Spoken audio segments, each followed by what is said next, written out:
তো ভাই রিসেন্ট সময়ে মুক্তি পাওয়া বাংলা কয়েকটি নাটক দেখলাম। তো সেই নাটকগুলো আমার কাছে কেমন লাগছে চলেন হালকার উপর রিভিউ করে আসা যাক। প্রথমে শর্টকাটে জেনে আসি শর্টকাট নাটকের কাহিনী সম্পর্কে। গত 30 অক্টোবর বঙ্গ অফিসিয়াল ওয়েবসাইটে মুক্তি পায় শর্টকাট নামে নাটকটি, যেটা ব্যাচেলার পয়েন্টের শিমুল এবং লামিয়ার প্রথম একক নাটক। সত্যি বলতে নাটকটার জন্য ব্যাচেলার পয়েন্টের দর্শকরা অনেকটাই এক্সপেকটেশন নিয়ে বসেছিলেন, কিন্তু নাটকটা পুরোপুরি হতাশই করেছেন। না আছে গল্পের কোনো আগামাথা, না আছে ক্যারেক্টার ডেভেলপমেন্ট, না আছে গল্পের কোনো টুইস্ট। শুরু থেকে শেষ পর্যন্ত শুধু একের পর এক অভিনয় করেই গেছেন, কিন্তু দর্শকের সাথে তেমনভাবে কানেক্ট করতে পারেননি কেউই। নাটকটা আমার কাছে অতটাও ভালো লাগেনি। আপনাদের কাছে কেমন লাগছে তা আমাদের কমেন্ট সেকশনে জানাতে পারেন। দ্বিতীয় নাটকটি দেখলাম এমন দিনে তারে বলা যায়, যে নাটকটা নির্মাণ করেছেন জাহিদ প্রীতম।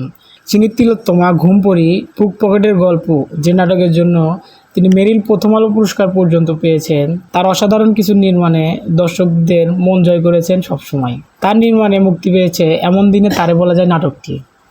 এক কথায় বললে নাটকটি অসাধারণ একটি নাটক। সিম্পল একটা গল্পকে পরিচালক জাহিদ প্রীতম এমনভাবে প্রেজেন্ট করেছেন, এক মুহূর্তে আপনাকে বোর করবে না নাটকটা। শুরু থেকে শেষ পর্যন্ত বেঁধে রাখবে আপনাকে। সকলের অসাধারণ অভিনয় এবং শেষের চমৎকার একটা টুইস্ট আপনার মন জয় করতে সক্ষম হবে এই নাটকটি।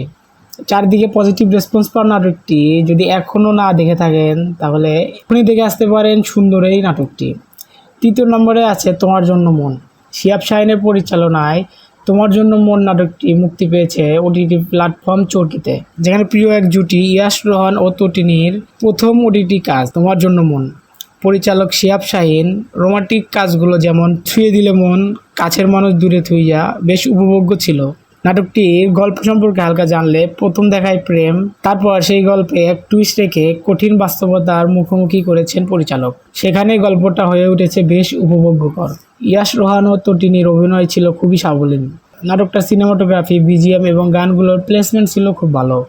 কক্সবাজারে সুন্দর সুন্দর সব লোকেশনে শ্যুট করা হয়েছে এই নাটকটি আমার কাছে ভালোই লেগেছে। চাইলে আপনারাও দেখে আসতে পারেন ওটিটি প্ল্যাটফর্ম চরকিতে। আর এই ছিল আজকের এই ভিডিওতে দেখানো কোন নাটকটি আপনাদের সবচেয়ে ভালো লেগেছে তা আমাদের কমেন্ট সেকশনে জানাতে পারেন। আর ভিডিওটি ভালো লাগলে চ্যানেলটি সাবস্ক্রাইব করে আমাদের পাশে থাকার জন্য অনুরোধ করা হচ্ছে।